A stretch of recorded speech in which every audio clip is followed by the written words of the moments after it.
We'll take a look at the latest numbers for home sales. They've dropped nearly 6% in July, with some experts blaming the decline on a shortage of homes to sell. But many home buyers are wondering if they should wait to see how the economy gets through these uncertain times. So is the housing market switching to one favoring buyers instead of sellers? Let's check in with Mark Eppli. He's the director of the James A. Graaskamp Center for Real Estate at the UW and joins us from Granger Hall. Mark, thanks for being with us today. Good to see you.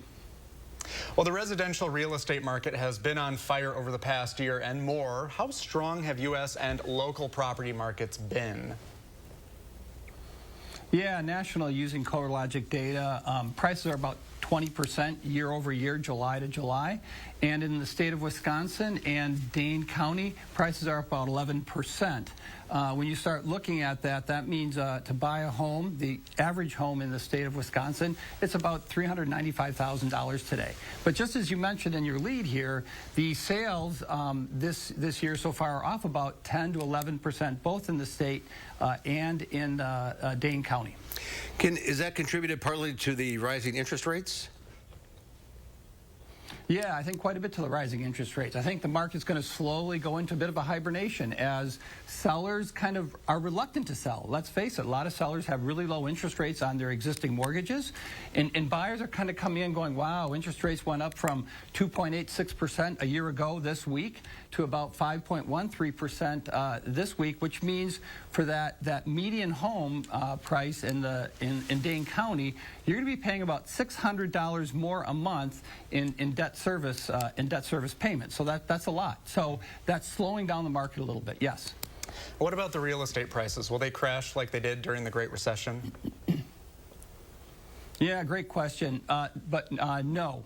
First off, the fundamentals around the Great Recession back in 2007, 2008 were an irrational exuberance around the debt markets, which created an oversupply of product, and the market became overbuilt, creating the crash that we saw. Today, the underwriting of the marketplace of the debt is in good place, one, and two, we don't have an oversupply of single-family homes. They're probably undersupplied nationwide and in the state of Wisconsin, but nationwide probably about 1 million to maybe as high as 3.5 and 4 million units per Freddie Mac estimates.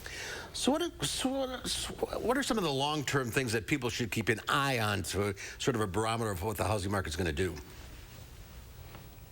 Yeah, so one of the things you should really start worrying about, obviously, are interest rates. I expect interest rates to roughly stay where they are in the 5 to 5.25% range. And one of the reasons why is some of that transitory inflation that came from goods. We all went and bought goods when we went into COVID.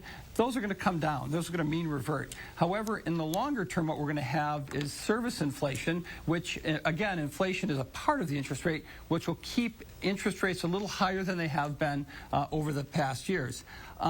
Additionally, we need to have greater supply of housing in the state of Wisconsin. One of the challenges we have prior to the Great Recession, we were adding about 16,000 new single-family lots each year. Since the Great Recession, that number's about 3,500 on average. We've really lost about 10,000 new lots, which make homes available, which makes houses available for new purchase. So I keep a close look on that.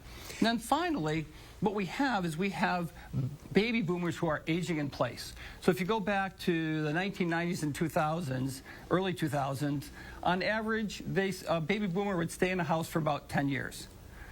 Today, they're staying in their house, they're aging in place and staying for 20 years. That's one of the really big problems. They're not making those houses available for that next generation of home buyers. They're aging right in place in their homes, and in part because of the low interest rates they have on their debt.